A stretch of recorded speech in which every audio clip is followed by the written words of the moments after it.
Wouh! Aujourd'hui, on s'envole pour le Japon. C'est parti! Nous sommes au soir du samedi 24 mai 1997, à Suma, un faubourg de Kobe, au Japon. Jun Hase, 11 ans, quitte le domicile de ses parents pour se rendre chez son grand-père. Jun Hase est de petite taille pour son âge. Il est aussi un peu attardé mentalement. C'est pourquoi, bien que la maison du grand-père ne soit distante que de 700 mètres, sa mère lui fait des recommandations avant qu'il s'en aille. Fais attention en chemin, en traversant surtout. Attends bien que le feu soit au rouge pour descendre sur la chaussée. Jun approuve en souriant. Il a surtout été très doux, très facile. Sa mère voit par la fenêtre sa silhouette menue s'éloigner dans la rue. Elle ne le reverra jamais. À 21h, Monsieur et Madame Hase signalent sa disparition à la police. Celle-ci prend tout de suite l'affaire au sérieux. Des appels à témoins sont lancés à la radio et à la télévision. Et les témoignages sont nombreux. Trop même, le petit Jun est signalé un peu partout à Kobe. Ce qu'il y a de rassurant, en tout cas, c'est que tout le monde l'a vu seul. Pas de traces d'un ravisseur éventuel, à pied ou en automobile. Il aurait donc fait une fugue. Ses parents n'arrivent pas à y croire. Ça ne correspond pas du tout à la mentalité de leur fils, qui en raison de son handicap est très timoré. Ces témoignages sont faux, la réalité est tout autre. Elle va éclater le mardi 27 mai de la manière la plus brutale et la plus atroce. Ce jour-là, à 6h du matin, le concierge de l'école Tomogoaka de Suma, celle que fréquente Jun Hase, va ouvrir, ainsi qu'il le fait chaque jour. Soudain, il se fige et manque de se trouver mal. Le spectacle qu'il a sous les yeux est en effet insoutenable. La tête décapitée d'un enfant a été déposée devant la grille. Comme tout le monde, le concierge est au courant de l'enlèvement par la télévision et il reconnaît immédiatement la tête de Jun Hase. Ce n'est pas tout, un papier a été glissé dans la bouche de la victime. Le concierge le déplie en tremblant. Il porte l'inscription « Le début du jeu » et la signature est en anglais. « School Killer », c'est-à-dire le tueur de l'école. Aussitôt, c'est la mobilisation générale des forces de police. Le quartier de Suma et ses environs sont ratissés par pas moins de 500 hommes. Le résultat ne tarde pas. La pièce manquante du sinistre puzzle n'est pas loin. On retrouve un peu plus tard le corps sans tête de Jun Hase dans la colline environnante, au pied d'un pylône de télévision. La nouvelle soulève une émotion immense dans tout le Japon.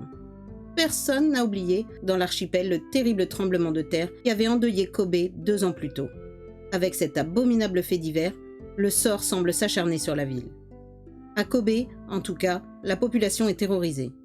Quel est ce tueur qui, au lieu de cacher le corps de sa victime, l'expose de cette affreuse manière? La réponse est malheureusement claire.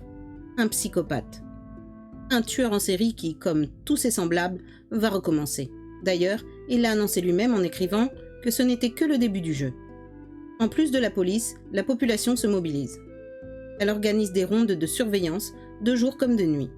À Suma et dans les environs, les parents se relaient pour accompagner les enfants à l'école. D'autant que les premiers éléments de l'enquête ne font que renforcer les craintes. Ils prouvent qu'un dangereux déséquilibré rôde dans les parages. Depuis plusieurs mois, des cadavres d'animaux sans tête, chats et pigeons surtout, avaient été retrouvés dans les rues proches de l'école Tomogoaka. Avec sur les murs la signature Oni, qui est le nom d'un esprit maléfique japonais. En outre, 2 fillettes de 4 et 5 ans ont été agressées sauvagement non loin du domicile de Jun Hase, à quelques centaines de mètres de distance seulement l'une de l'autre. La plus jeune n'a pas survécu à ses blessures. C'est la plus grave affaire criminelle au Japon depuis l'attentat au gaz sarin dans le métro de Tokyo dû à la secte Aum. Mais c'est une semaine après la macabre découverte, le mardi 3 juin, que l'angoisse atteint son comble. Ce jour-là, le grand journal local Kobe Shimbun publie le courrier que lui a adressé le tueur. Cette fois, nul doute qu'on se trouve en présence d'un de ces monstres comme il y en a très peu dans l'histoire criminelle. On n'hésite pas à prononcer le nom de Jack l'Éventreur. Le correspondant a donné comme authentification le double du message qu'il a glissé dans la bouche de Jun Hase. C'est effectivement la même écriture. Le texte, long de 3 pages, est caractéristique du langage psychopathe. Il commence par « Maintenant le jeu démarre, je veux voir mourir des gens. Le meurtre est pour moi un délice. » Comme le font ses semblables, le criminel adopte un ton particulièrement provoquant. Il lance un défi à la police en lui demandant un peu plus de sérieux dans ses recherches et d'y mettre sa vie en jeu dans cette affaire, dont il connaît la fin, sa propre mort par pendaison. Il dévoile aussi son mobile, ou du moins ce qui en tient lieu, car vu son déséquilibre, on ne peut pas ajouter beaucoup de crédit à ses propos. Il déclare « J'ai fait ce crime pour protester contre la scolarité obligatoire ». Déséquilibré, il l'est manifestement. Il dit être invisible et sans nationalité, n'avoir jamais été appelé par son nom et être heureux d'exister grâce à ce crime dans l'imagination des gens. Par la souffrance des autres, ma souffrance diminue, dit le meurtrier de John Haas, qui, entre autres phrases étranges, affirme être capable de tuer la même personne 2 fois. Mais il termine par une menace qui, elle, est parfaitement claire. Je m'attaquerai non seulement à des enfants, mais à des adultes. Dans les heures suivantes, tous les médias japonais reprennent la lettre de Kobe Shimbun. Les psychiatres et criminologues qui se sont penchés sur ce texte s'accordent à voir dans son auteur le type même du psychopathe. C'est un adulte immature, totalement dénué de sens moral et terriblement dangereux. Les journaux font aussi des hypothèses sur l'identité du criminel, mais ils reprennent bien souvent des préjugés raciaux et sociaux, s'appuyant sur des études de graphologues. Certains voient en lui un Chinois, à cause de la façon dont il trace les idéogrammes japonais. D'autres affirment que c'est un barakumin, un membre de la sous-caste des équarrisseurs et tanneurs, qui occupait autrefois le niveau le plus bas de l'échelle sociale. La sous-caste a été supprimée au XIXe siècle, mais elle existe toujours. C'est devenu un repère de bandits, une sorte de secte. On parle à ce sujet de la secte On, dont le souvenir hante encore les Japonais. La police, pendant ce temps, n'est pas inactive, même si elle est discrète. C'est que la piste sur laquelle elle s'oriente est toute différente et qu'elle est tellement extraordinaire qu'elle préfère avoir une certitude avant de s'exprimer. La police pense, en effet, à un camarade de classe de John Haas, à un élève de l'école Tomogaoka. Autrement dit, elle croit que le criminel est un autre enfant ou du moins un adolescent. Ce sont les meurtres d'animaux qui ont mis en alerte les enquêteurs. Ce genre d'acte est presque exclusivement commis par des enfants ou alors par des débiles mentaux, mais ne correspond pas à la mentalité du psychopathe. Ils ont donc posé des questions dans l'école Tomogaoka. Un élève de 3e a parlé en premier. « Je pense bien à un de mes camarades. Il s'est vanté devant moi d'avoir étranglé un chat et d'avoir brûlé son corps. » Et il cite son nom.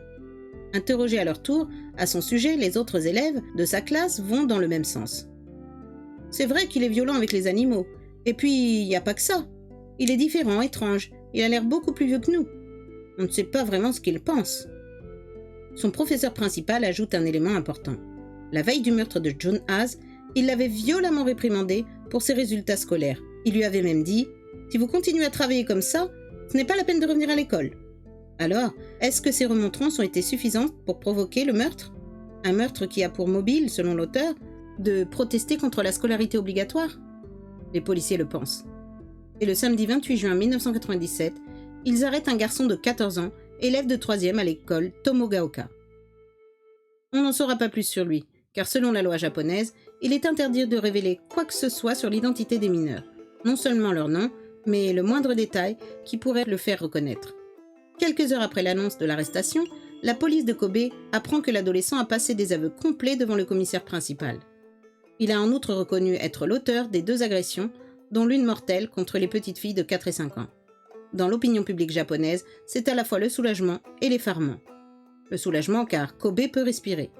Après le tremblement de terre, la ville ne connaîtra pas le cauchemar d'un nouveau Jack l'Éventreur. Mais aussi l'effarement, car personne ne pensait à un enfant de 14 ans capable de commettre de sang-froid un acte aussi abominable.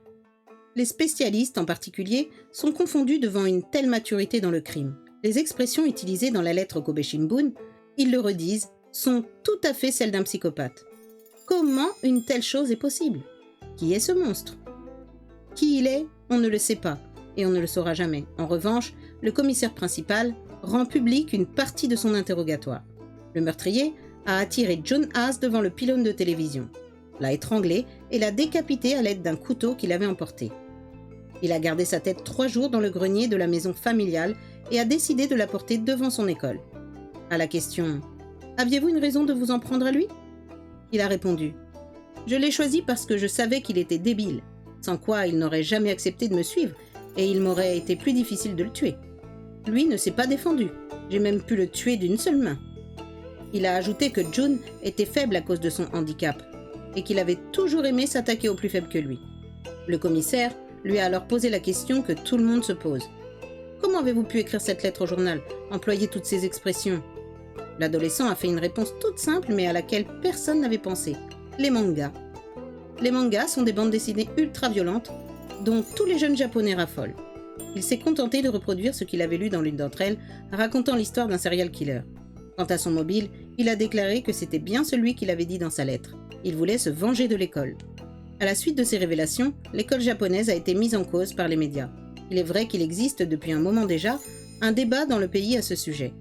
Après avoir été le principal moteur de l'expansion, l'école commence à apparaître comme terriblement contraignante. Tout le système social tourne autour d'elle. Elle instaure une sélection aussi impitoyable que la loi de la jungle chez les animaux. Les programmes sont à base de par cœur, le port de l'uniforme est obligatoire, tout comme les activités de groupe. Elle s'apparente plus à une caserne qu'à un lieu d'enseignement. Sans doute, mais cela explique-t-il les crimes atroces ? Le jeune criminel n'est-il tout simplement pas fou ? Mais nous ne le saurons jamais. Après les révélations du commissaire principal sur l'interrogatoire, le silence s'est refermé définitivement sur le meurtrier. Selon la loi japonaise, comme tout mineur de 16 ans, il ne sera pas jugé et risque au plus une détention de 2 ans dans un centre d'éducation spécialisé. On peut être scandalisé, comme on peut estimer qu'à cet âge, on doit toujours laisser une chance de réinsertion. Une chose, en tout cas, est certaine. Si le système éducatif du Japon est passablement autoritaire, sa justice pour enfants est une des plus libérales qui soit. Voilà mes petits angoissés, c'est la fin de cette histoire. Que cela ne vous freine pas à découvrir les mangas. On se retrouve bientôt pour une autre histoire. À bientôt les petits angoissés.